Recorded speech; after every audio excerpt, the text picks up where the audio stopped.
Excuse me, sir. There are no pets allowed in the aquarium. I'm gonna have to ask you to leave. Now that he's left the building, hello everyone, and welcome back to Minecraft Dinosaurs. I'm in the middle of what we worked on in our last episode, which is our aquarium sub-level, and all of our creatures have fully grown up, and they're just looking absolutely amazing, swimming through each of their enclosures. These are so amazing. I'm really especially proud of our Leopleurodons. Look at how scary they look. I mean, scary, but also like absolutely adorable, and I love them so much. But yeah, they can kind of fit into the cave, and I've just been watching them swim around, and it's just absolutely amazing watching them. But I have quite a few name suggestions in this shulker box. I have so many name tags. And let's just go through and quickly name all of them. I'm going to start with let's do the plesiosaurs first. I've got 4 names here. Ted, Fred, Flippy, and I'm going to butcher this, but Cercinus? But I'm just going to call it Cersei. We have actually an even split on gender of just two males and 2 females. So I'm going to find the males. I'm going to name the males Fred and Ted, and then the females I'm going to name Flippy and Cercinus or Cersei. I think that's looking good. And then we'll pop over to the ichthyosaurs. All right, and for the ichthyosaurs, I've got 5 in here, and we're going to name the males Jerome. Peck is over here. We'll name this one Peck. And we need where's the last male? This is very confusing. This one, Tango. And then the females, we're going to name Salsa. And where's the last one? It's very hard to find all of these guys. There we go. Cutie. There we go. I'll quick mention that I did go ahead and put bubblers in all of the enclosures. That was a suggestion on the last video to prevent them from actually attacking each other or starving. So thank you for that. And now let's go to the Leopleurodons. And I'm going to name these guys Leo. And I'm going to name the other one Charlie. If you don't get the reference, please go look up the magical Leopleurodon. And now for our final creatures. All right. And for these guys, I've got the name suggestion Dash. And let's find the others. This one's our female. This one's going to be named Seafoam. And this one over here is going to be named Crash. With all of our animals' names, I just want to thank you all so much for all of the love and support on last video. All the comments were amazing, and I just want to thank you guys so much. It means so much. I read all of them, or as I say that now, I read all of them because I'm still a small channel. That might change in the future, but as of now, I try and read every single one of them. If I miss them, I'm sorry, but it just means so much to me that you guys are actually responding to the video. It truly means a lot. And I do seriously want to thank the comments you see on screen now for the suggestions and names. Some of them I did, my roommate suggested a couple names that I went with. But overall, thank you all so much for your lovely comments, and I just really appreciate it. But now for today's episode, I'm going to preface what we're going to get into with a warning. From this clip on, it's going to be straight time lapses. I know that doesn't sound enthusing, but as I'm recording this right now, it's the middle of my finals week, and also I am going on a cruise next week, so not a whole lot of time for Minecraft. So I'm basically going to only be able to play whenever, I have a short break or just a little bit of time. So this is going to be most of the terraforming projects that I want to work on over the next couple of weeks. And it's just going to be the replay time-lapse footage from all of that. So if you don't really want to stick around for that, I don't blame you. I am going to spice it up by spending the whole episode talking about concept, ideas, and plans for the future. I have tons of ideas for tons of builds, and I just want to share them all, get your guys' opinions, and let you know what I think is going to come next. So without wasting too much more time, I'm going to get straight into it. All right, it's now present editor me. All of this footage is from about either 2 weeks ago or another week ago, because I just spent a week overseas. But we're starting off between the Diplodocus and the aquarium. And we're kind of just doing the hills in between to kind of expand out those plains. If you all want videos that are kind of like terraforming related, please let me know. I thought about a couple kind of terraforming explainer videos just because I know I do a lot of terraforming without a whole lot of explanation sometimes, but if that's something that interests you all, let me know down in the comments, and we might look into a couple of like how to build hills, how to build cliff like faces, how I go about building mountains, and like how I go about even building trees. And we'll talk a little bit more in depth about some of those things. So if that's something that interests you all, let me know, and I will be sure to make it. But we're currently expanding out the plains section, and I have a couple of things I want to talk about in the plains. Firstly, what are we putting in them? I want to put Gallimimus for sure, and I'm thinking of a couple of others. I want to put maybe Dryosaurus, and like something like that, as well as a carnivore.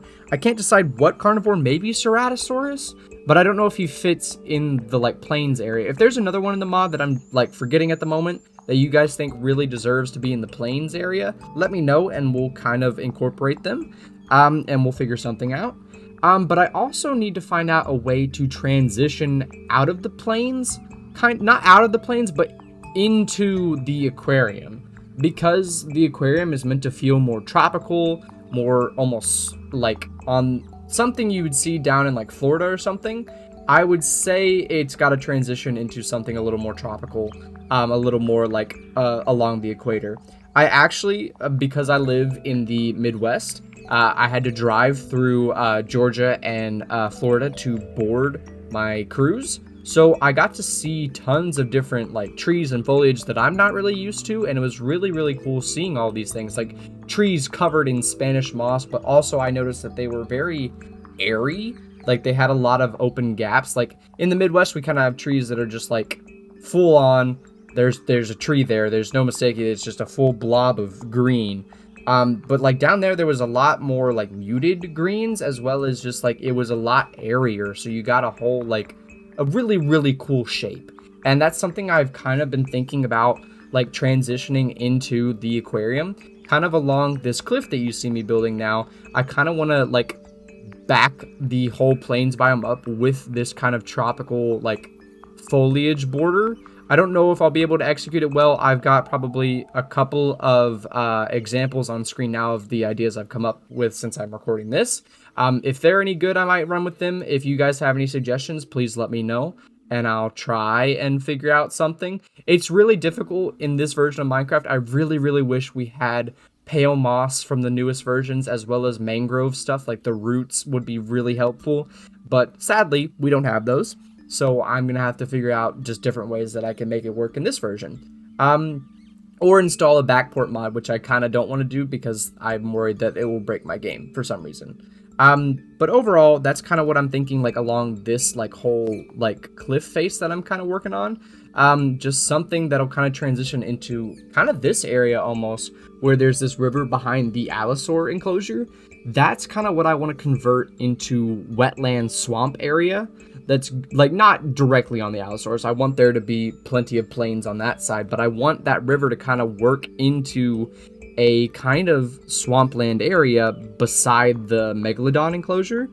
That'll kind of house a couple of our swamp creatures like Spinosaurus, I'm thinking Dilophosaurus, and probably Parasaurolophus. And that'll give us a couple of exhibits to put in there. I'm really trying to balance realism with all of our biomes, and I'm hoping that I'm succeeding on some level. But yeah, you can see me now kind of building cliffs in the background. These are eventually going to be turned into deep slate. I want there to be kind of a volcanic feeling to them, and I want this to be kind of inspired by black sand beaches. If I found a picture, there's probably a picture of what I'm going for on screen. I want it to feel like volcanic, but also I want it to feel dark. I want the whole ocean to be very dark. I want it to have a couple of like magma vents, as well as like I want there to be a coral reef somewhere in there. As I said, I went to on a cruise, and one of the activities that they offered was scuba diving around coral reefs. So I did do that, as well as spend a ton of time relaxing and just spending some time on the beach. It was really quite nice. I enjoyed it. Getting that opportunity to just kind of relax, gather my ideas, and kind of present them now to you. I did a ton of thinking about this world, actually, which is probably weird because I'm probably obsessed. But I thought about, you know, like some of those beaches. I kind of wanted black sand beaches because we did see one of those, and I was like, that's super cool. I kind of want to mimic that. So that cliff, I think, will probably end up being deep slate instead of stone, and we'll kind of work into some black sand, kind of like dirty beaches instead of like that pure white sand. And that'll kind of lend itself nice into the enclosure. And like I said, I went scuba diving. I saw some coral reefs. I saw like tons of animals. I saw some eels. I saw some sharks. I saw some stingrays. And I thought, overarchingly, that was so cool. I'm so excited to be able to like kind of recreate that, but with like a mosasaur almost. So like something that you will be able to just like absolutely see his environment and see him and the megalodon in separate enclosures. I need to clarify that. Someone asked me in the last episode. Yeah, they're going to be separate. But overall, they're just going to look super, super cool. I have tons of ideas for little details we can add. And overall, I'm really excited for them. But I do want to talk about future things. So the first thing I want to talk about is the next Fossil and Archaeology update, which take everything I'm about to show you and say with a grain of salt, because everything can change. The devs are beholden to nobody. They could change anything they want, and it's perfectly fine, and we'll still be happy with the update. But they did, as of now, say that there's going to be 7 new creatures, which include Acrocanthosaurus, Phalacyrus, which I hope I'm saying right. I'm not really familiar. Gastonia, Sauropelta, Tenotosaurus, and Utahraptor. I hope I said all of that right, and we don't know what the 7th is. The 7th is a mystery. But I found images for 5 of the 6 of them. We don't know what the Utahraptor is going to look like, and we don't know what the 7th creature is, obviously. But from these images, I think we've got a pretty good idea of what they're going for with each of these creatures, and I'm really, really excited. More Ankylosaurids is really, really great. I'm really excited for them. And then having a couple more carnivores is going to be really cool. I'm kind of thinking like Utahraptor is an option. I'm kind of trying to decide for raptors. Do I want to have a raptor house? I am kind of basing that off of the Chaotic Craft, which is a really, really cool dinos YouTuber. If you've not heard of him, he did a very lovely series with tons of episodes, and he did a raptor house, and I'm kind of inspired by that. But if I don't end up doing a raptor house, I was also kind of thinking of a desert house, which would house our Velociraptor and maybe Protoceratops and Sidipati, as well as any other future mobs that get added that live in a desert. I would think that would be kind of a cool way to incorporate some desert environments without actually having to build a desert, because I have no idea how I would tie that in. Won't lie. But I'm excited for that update. I don't know when it'll be coming out. I have no idea. I'm just a humble Discord member on the Fossils and Archaeology Discord.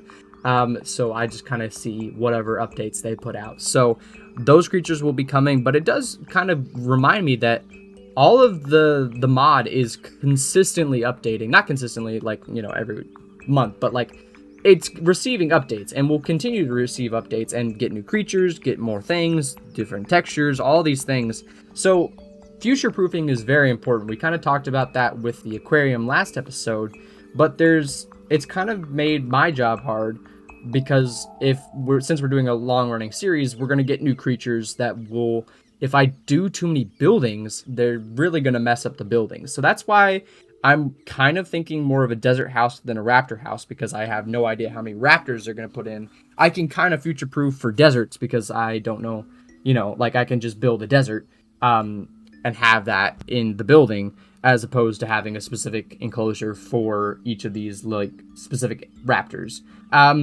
But I do have a couple of builds that I've thought about that don't need future proofing, which I think on the back of the iron farm is just a flat wall. And I really would like to put like a boat dock harbor area back there that kind of like ties us into the outside world, kind of like making us feel like we do have to import a couple of things.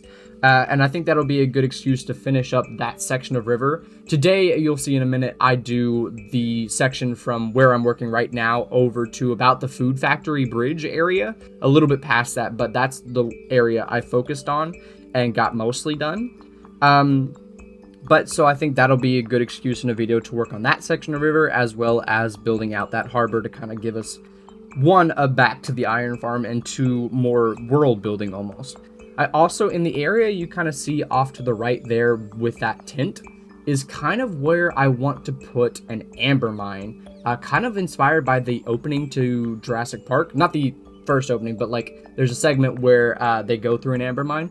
Kind of inspired by that, I want just somewhere that kind of explains like what this park was before it was a national park, something that was like used as a mining thing and then got converted into a national park later. I think that'll be a really cool little detail, and we'll kind of explain where we got all the amber from. And I think that'll be very, like, just a really cool little backdrop to that section of the park. And then you can also see up here on that top of that cliff, that is kind of where I'm thinking the aviary is going to go. Not like directly on the cliff, but like kind of on that mountain, is where I want to put the aviary. And now the aviary is really hard for future proofing. The aquarium was very easy in my opinion, just because I could put it underground. Artificial light in that build helps those, like, it helps sell that aquarium vibe. Like when you go to an aquarium, it's almost all enclosed. It's all like pretty much, artificial light. The aviary in my head needs to have natural sunlight, and all of the exhibits need to have, some kind of airy vibe to them that lets them, like, see the sun and like have that kind of like we are flying through here. So figuring out how to future-proof that is very hard. So my idea is, instead of just a singular aviary building, I was thinking like an aviary research compound, some place that like is kind of just like a ton of buildings instead of just one main one. It'll have like one big one that I think will have the big three that we have in the mod currently, the Pteranodon, Quetzalcoatlus, and the Dimorphodon, as well as maybe Confuciusornis in there. And that'll be like our big main building, and then we'll have smaller, like more individualized buildings for any of the future mobs we get. And that's kind of like what I'm thinking of in terms of that. But I also have been thinking a lot about the lab, because that's one that doesn't need a whole lot of future proofing, because I don't see them changing like how dinosaurs are made in this mod that often. So I'm thinking the lab might be another big project we work on relatively soon. One, because I need kind of a dinosaur work area instead of just the starter base, because the starter base is small and I need, more dinosaurs than that. So I'm kind of thinking a lab might be a good one. And I'm kind of inspired by Jurassic World Rebirth, which I did go to see and I did very much enjoy as a Jurassic Park fan. I think it's better than the last two movies, but obviously not better than the original and also Jurassic World. But it was a good fresh air in that series. I won't say it's the best movie, but I did genuinely enjoy it. But I really like the opening with the lab sequence and kind of getting to see a lot of their failed experiments. Like there was this in the trailer, I'll show you the trailer version because everyone's seen it, the two-headed raptor in a test tube, which was just a really, really cool shot, and I kind of want to recreate with the Phaliosaurus is in this mod, and I think that'll be a really cool detail. And there's just a couple other things that I have in mind for the lab. I kind of want to base it around that, and a couple other things I've seen that'll kind of just lend itself very nicely to a research facility in this park. And yeah, so that's most of what I want to do. There's a couple other things, like I'm thinking like bug house. I want like a cabin campsite for villager trading. Just a ton of different other things that I have in my brain space that I'm kind of working on. So let me know if you guys have any ideas for future builds, future like buildings. I want to do some more of those throughout the park, just overarchingly kind of making this feel very, very lovely. I also am thinking of a couple of redesigns for maybe our starter house and maybe the storage warehouse. There's just a couple of things I'm thinking of. Let me know how you feel about redesigns, and let me know about any ideas that you all have for future builds. But with that, I'm going to leave it there, and I'll catch you guys in the next video. See ya!